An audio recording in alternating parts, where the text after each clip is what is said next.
looking at gas lines, and what I wanted to show you here, we're trying to show the light. So here is my main right here, right coming across here, and how you can always tell our hard copper. There's different ways of doing it too, but our hard copper, and see if I get a light. You see how the discoloration on the solder joints are? You know, and the reason that is because that's the type of solder that won't break loose until it gets very hot. They would rather have the water lines. Here's a water line, and you see how the solder joint looks different. They'd rather have that bust. So this is a harder joint, and so that leads to what we're doing here. And then you have a flexible copper pipe.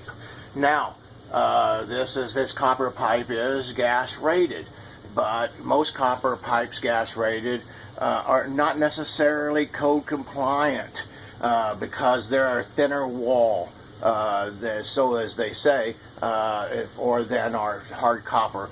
You know, our copper for our, let's get back over here. Our copper over here for our gas is a different thickness, and it's stronger than our water lines. Our water lines is a little thinner wall because it doesn't need to be. Because of the fire, you want to make sure. But I just want to show you here how the copper is going, this flexible copper, and it's going up to the fireplace over here. And there's a shut-off back here. There is no shut-off going to these gas logs, and I'm just going to show you that right in here best I can.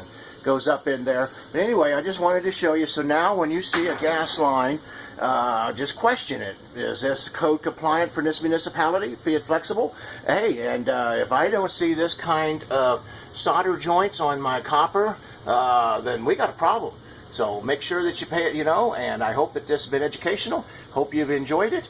And if we could ever be of service, we are the highest rated reviewed company in the state of Missouri. So we'd love to have an opportunity to serve you. Galloway Building Services. Thank you, and have a great day.